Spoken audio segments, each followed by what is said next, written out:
Last video में हमने ये सीखा कि हम क्यू को with the help of link list कैसे इम्प्लीमेंट कर सकते हैं और साथ ही साथ हमने कुछ वैल्यूज़ एन क्यू करवा के देखी और ये देखा कि एन क्यू करवाने के बाद हमारे क्यू का जो स्ट्रक्चर है वो किस किस्म का होगा। हमने जो वैल्यूज़ एन क्यू करवाई थी आफ्टर एन क्यूइंग हमारे क्यू का बिहेवियर जो है वो इस टाइम हमें नज़र आ रहा है with the help of this figure जो कि जिसमें हमारे पास जो है कुछ वैल्यूज़ हैं जो हमने एन क्यू करवाई हैं और ये वैल्यूज़ जो हैं 2, 5, 26 और 9 दो पॉइंटर जो है इनको पॉइंट कर रहे हैं। एक हमारे पास रेयर पॉइंटर है जो कि हमें हमारी सबसे लास्ट इंसर्टेड या एन क्यूब वैल्यू को रिप्रेजेंट कर रहा है, पॉइंट कर रहा है, और एक हमारे पास फ्रंट पॉइंटर है जो हमारे पास सबसे पहली एन क्यू जो की हुई वैल्यूज जो हैं उसको पॉइंट कर रहा है। हमने ये सीखा था कि हमारे पास क्यू जो है वो फर्स्ट इन फर्स्ट आउट जो है वो डेटा स्ट्रक्चर है। यहाँ पे भी इसकी इम्प्लीमेंटेशन हमारे पास इसी तरह से ही है। अब हम ये सीखते हैं कि हम क्यू में से अगर कोई वैल्यू डी क्यू करवाना चाहें विद यूजिंग लिंक लिस्ट तो हम किस तरह से डी क्यू करवाएंगे। डी क्यू करने के लिए हमें सबसे पहले मेक श्योर कर लेना चाहिए कि हमारा क्यू एम्प्टी तो नहीं है। क्यू अगर एम्प्टी होगा तो इसका मतलब ये है कि हम कोई भी वैल्यू जो है वो यहाँ पे डी क्यू नहीं करवा सकते।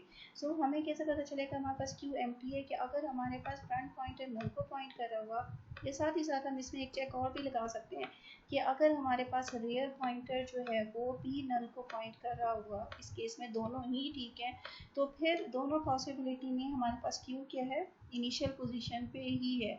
अगर ऐसा हुआ तो हम कोई भी वैल्यू जो है वो डी क्यू नहीं करवा सकते, एल्स किसी भी केस में कोई ना कोई वैल्यू यहाँ पे मौजूद होगी। ये फिगर है जो कि लास्ट टाइम अभी हमने देखी थी कि हम किस तरह से हम वैल्यू एन क्यू करवा सकते हैं। इसी फिगर पे हम ये सीखते हैं कि अब अगर हम कोई वैल्यू डी क्यू करवाएंगे तो हमारे क्यू जो है उसका बिहेवियर किस किस्म का होगा।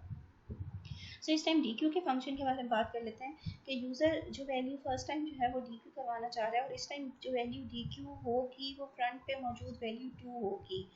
होगा क्या, सिंपली कि हमने ये देखना है कि हमें फ्रंट को आगे शिफ्ट करना है। फ्रंट पहले ऐसे नोड को पॉइंट कर रहा था जिसकी वैल्यू 2 थी, लेकिन अब हमने वो लिंक ख़त्म कर दिया और फ्रंट को आगे शिफ्ट कर दिया। इसका मतलब ये है कि आफ्टर रिफ्रेशिंग दिस क्यू हमारे क्यू का स्ट्रक्चर क्या होगा, कुछ ये होगा कि बेसिकली हमारा जो है 2 जो है वो यहाँ पे डी क्यू हो चुका होगा।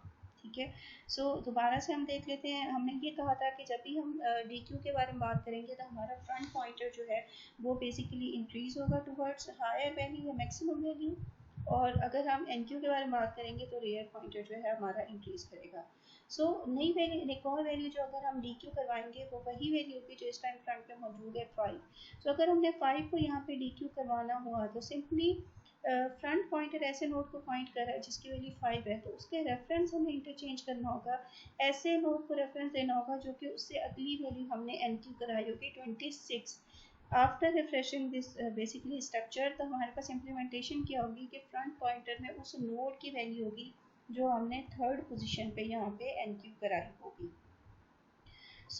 नेक्स्ट वैल्यू हमारे पास फ्रंट को मौजूद है। अगर यूजर ने यहाँ पे डी क्यू का फंक्शन दोबारा से कॉल किया है तो फिर हमारे पास स्ट्रक्चर क्या होगा कि फ्रंट पॉइंटर पे जो वैल्यू मौजूद है 26, अब हम उसके नोड के रेफरेंस को या फ्रंट पॉइंटर को हम आगे शिफ्ट कर देंगे, उस नोड की तरफ पॉइंट करेंगे जो कि उससे अगला नोड होगा।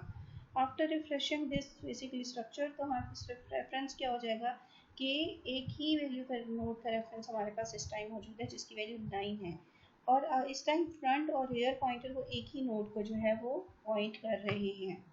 अच्छा, अब हम ये देखते हैं कि अब अगर हमने इसकी डी क्यू का फंक्शन कॉल किया तो अगेन अभी भी हमारे पास क्यू एम्प्टी नहीं है, एक ना एक नोड मौजूद है। तो हम सिंपली क्या करेंगे, फ्रंट को आगे मूव कर देंगे। इस टाइम फ्रंट पे जो मौजूद है वो नल है, इसका मतलब है फ्रंट किसको पॉइंट करेगा, नल को, और फ्रंट भी नल को पॉइंट कर दिया और रेयर को भी हमने आगे शिफ्ट कर दिया। हमारे पास क्या हो गया कि क्यू दोबारा से एम्प्टी हो गई। हमारे पास इनिशियल पोजीशन पे फ्रंट और रेयर पॉइंटर जो है वो दोबारा से पॉइंट करना शुरू हो गए।